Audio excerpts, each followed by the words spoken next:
Hey, what's up? Blake Foster once again coming at y'all. I just wanted to tell y'all about the dream that I had on September 11, 2007. It started out with me and a group of friends, and it was nighttime, and we were in this place, and we were having sexual relations with these girls. I don't know if I was actually involved, but I was amongst, my friends.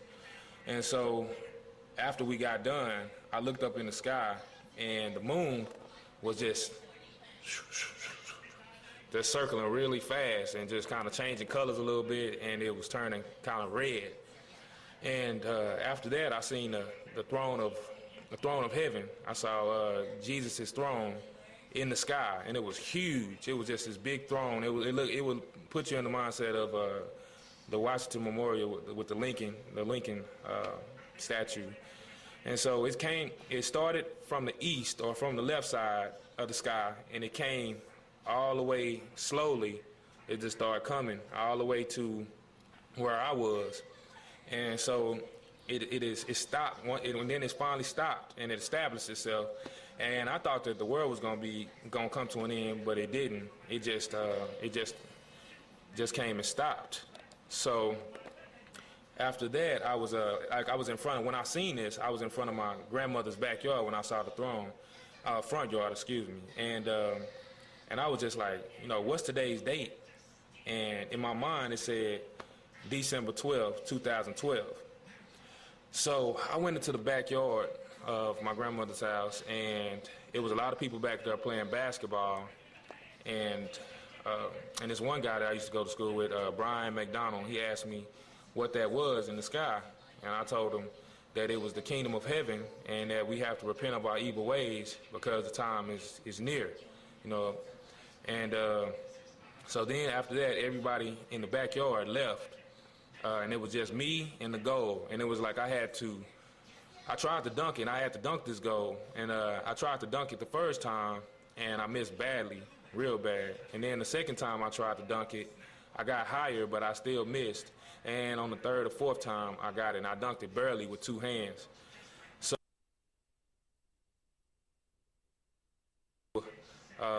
it was the next day, and I was traveling down this old street that I used to stay by off of West Berry, and I was traveling, and I saw, and it was like I was airborne, but I wasn't in an airplane or anything like that. It was like my body, just being carried airborne. So I say more like the spirit.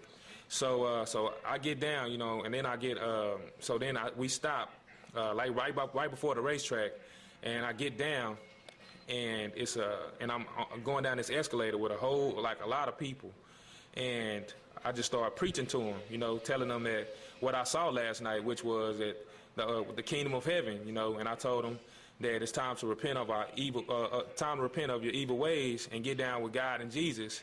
Because the time is now, we right at the door of Jesus' return in the sky, coming back and gathering his people.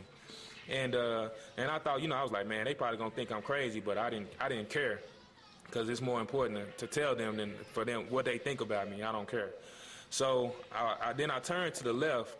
We turned to the left, and I was walking with a lot of people, a group of people. And one of the guys that was walking with us, he was like, how can you preach to these people? He was like, you're not perfect. He was like, how can you preach to these people? He was like, you shouldn't have to work at being perfect. You should just be. And I was like, really? I was like, so all the guys, soldiers, all his people that worked for him back in the days, all of them were perfect and did nothing wrong? And he paused for a second, and then this guy who was with me, who followed me, he was like, yeah, answer him. And then the guy, he was like, the hypocrite is what I call him. He was like, nah, he was like, no, they weren't perfect. And then I told everybody, I was like, I'm a prophet of God. And they all started laughing at me. And I said, why are y'all laughing at me? I said, didn't God talk to his prophets through dreams? And like half of the people believed me, half the people didn't. And I felt bad for the ones who didn't, because I knew that they were going to hell, which won't be the literal hell, but actually it will be the 7-year tribulation. If they don't listen, they'll be stuck in that. because God has given me the ability to be a guide to get us to the promised land where we need to be, which is taken up in the rapture, when he comes.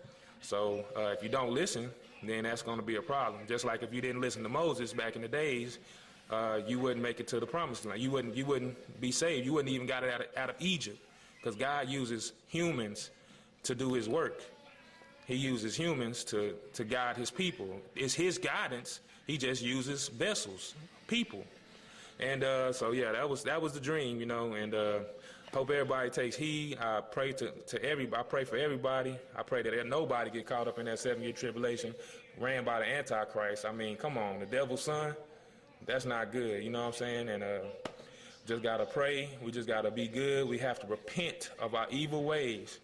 Repent, meaning when you see that stuff in the sky, if you ain't never did it before, at least at that time you see this stuff in the sky, at least say, hey man, it's time. Blake, man, I know I've been messing around. God, really, because you ain't got to answer to me. I'm a vessel I'm made out of clay just like you, made from the dust just like you. So you ain't got to answer to me, but just be like, God, I'm sorry what all I've been doing, because I'm going to do the same thing. God, I'm sorry, because I know I'm not perfect. Please forgive me, forgive everybody, and we going to get it. I love all y'all. I just want to report that dream to y'all real quick, and God bless y'all. Love y'all.